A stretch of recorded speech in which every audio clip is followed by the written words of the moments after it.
જૂનીગઢી વિસ્તારના શ્રીજીની વિસર્જન યાત્રા રાજમાર્ગો ઉપર નીકળી હતી। ઉત્સવપ્રિય વડોદરામાં ગણેશોત્સવ શ્રદ્ધાપૂર્વક ઉજવાઈ રહ્યો છે।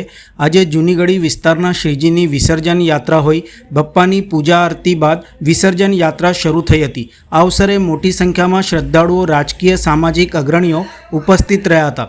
વિસર્જન યાત્રામાં મહારાણા પ્રતાપજીની વિશાળ પ્રતિમા પણ યાત્રામાં જોડાઈ હતી। પોલીસના ચાપતા બંદોબસ્ત વચ્ચે વિસર્જન યાત્રા શ્રદ્ધાપૂર્વક નીકળી હતી। હર્ષોલ્લાસ વાળો આપણો એક એટમોસ્ફિયર છે, જેમાં આપણે જોઈ શક્યા છે ભારી સંખ્યામાં આપણાને પબ્લિક જોવા મળે છે। સદસ્ય સારા આપણે આવ્યા છે। આપણે સારી રીતે આરતી કરીને વિસર્જન યાત્રા શરૂ કરી છે। આપણે આપણો રૂટ જે છે અહીંથી પાનીગેટ દરવાજાથી માંડવી, ન્યા મંદિર થઈ, દાંડિયા બજાર થઈ, અકોટા, કૃત્રિમ તળાવ। મારી ખાસ અપીલ એ જ રહેશે બધા ભાવિક ભક્તોને, નમ્ર વિનંતી છે કે બધા આવો, બધા આપણે વિસર્જનની યાત્રામાં બાપ્પાને વિસર્જન કરવા લઈ જઈએ, યાત્રાનો આનંદ લઈએ, મસ્તી મજાક કરીએ।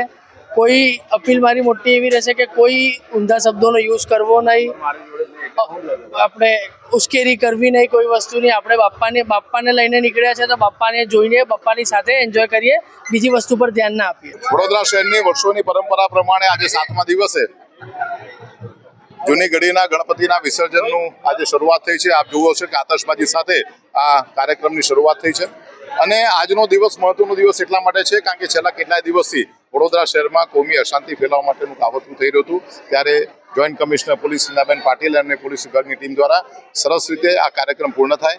આ કાર્યક્રમની સાથે સાથે આવનારા દિવસોમાં 10મા દિવસના વિસર્જનના કાર્ય પણ સારી રીતે પૂર્ણ થાય અને ત્યાર પછીનું નવરાત્રિનું પર્વ અને ત્યાર પછીનું દિવાળીનું પર્વ, આ બધા જ પર્વની શાંતિથી ઉજવણી થાય। વડોદરા શહેરમાં ભૂતકાળમાં હતી તેવી કોમી શાંતિ જળવાઈ રહે અને સૌ લોકો સાથે મળી અને સરસ મજાના તહેવારોની ઉજવણી કરે। જૂનીગઢીના યુવક મંડળને આજના આ વિસર્જનના દિવસના માટે ખૂબ ખૂબ શુભકામનાઓ અને વડોદરા શહેરના સૌ નાગરિકોને વિનંતી છે કે સરસ રીતે આજનો આ કાર્યક્રમ પૂર્ણ થાય કે જેને કારણે આવનારા સમયમાં તહેવારો ઉજવવા માટે પણ આપણે લોકો સારી રીતે આગળ વધી શકીએ। અત્યારે ગણેશોત્સવની ધૂમ છે। મુંબઈ બાદ આપણે કોઈ એવો એરિયા કે જ્યાં ગણેશોત્સવની વાત કરીએ તો એ આપણા વડોદરાના ગણેશોત્સવ છે કે જે જગવિખ્યાત છે અને એ ગણેશોત્સવની અંદર જૂનીગઢી મિત્ર મંડળના આપણા ગણેશોત્સવની જે ઉજવણી થતી હોય છે એની આગમન યાત્રાથી લઈ, સ્થાપનાથી લઈ અને વિસર્જન યાત્રા સુધીમાં પણ સમગ્ર વડોદરાની અને ગુજરાતની નજર હોય છે। આજે જૂનીગઢી મિત્ર મંડળ દ્વારા સ્થાપિત ગણેશજીની વિસર્જનની યાત્રાની છેલ્લી આરતીમાં વડોદરાના નાગરિક તરીકે મને આજે સંબંધિત થવાનો અવસર પ્રાપ્ત થયો છે।